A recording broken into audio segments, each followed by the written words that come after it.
तर शिवसेनेच्या गद्दारीमुळे आमच्या उमेदवाराला नारळ कपबशी घ्यावी लागली असं राजू शिंदेंनी म्हटलंय। छत्रपती संभाजीनगरचे माजी महापौर राजू शिंदे यांची मंत्री संजय शिरसाट यांची प्रतिक्रिया पाहायला मिळते। शिरसाट महापालिकेत फक्त मुलगा आणि मुलीला निवडून आणू शकले असं राजू शिंदेंनी म्हटलं।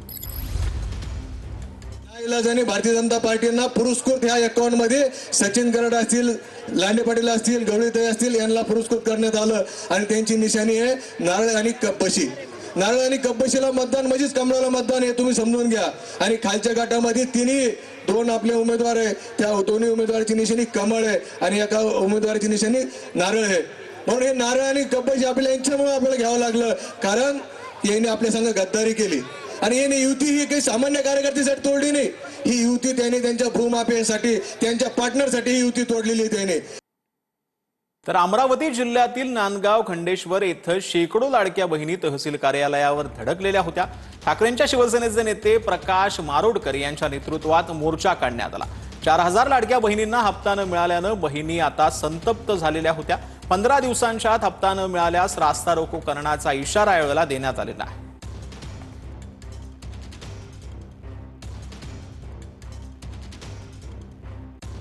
सह स्वाभिमानी शेतकरी संघटनेच्या वतीने विविध मागण्यांसाठी आंदोलन करण्यात आलं। वसमत तहसील कार्यालयासमोर धरणे आंदोलन करण्यात आलेलं आहे। ऊस दर वाढीव द्या, ऊसाला प्रतिटन 3600 रुपये दर देण्याची मागणी करण्यात आली। तर आंदोलनाची दखल न घेतल्यास कारखाना बंद पाडण्याचा इशारा देण्यात आलेला आहे।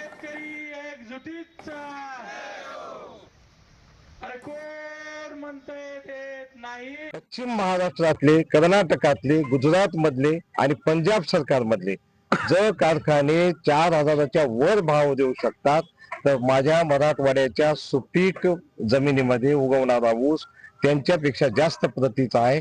आम्हाला पहिली एक पुस्त उचल 3000 रुपये दिली पाहिजे। बाराशिव हनुमान जो कारखाना प्रायव्हेट आहे त्यांना 2500 सध्या भाव म्हणजे देतात, म्हणजे पहिली उचल। आणि तिथंच त्याच बाजूला असणारा बळीराजा कारखाना तो मात्र 2950 रुपये देत आहेत। म्हणजे ऊस एकच आहे पण त्याच्या किमती अलग अलग होत आहेत। म्हणून शेतकऱ्यामध्ये असंतोष निर्माण झाला आहे आणि कमीत कमी पहिली उचल ऊसाला 3000 ही दिलीच पाहिजे आणि 3600 हा मावला भाव त्यांनी डिक्लेअर केला पाहिजे। एवढी म्हणजे प्रमुख मागणी आमची आहे आणि ती मागणी मान्य केलीच पाहिजे।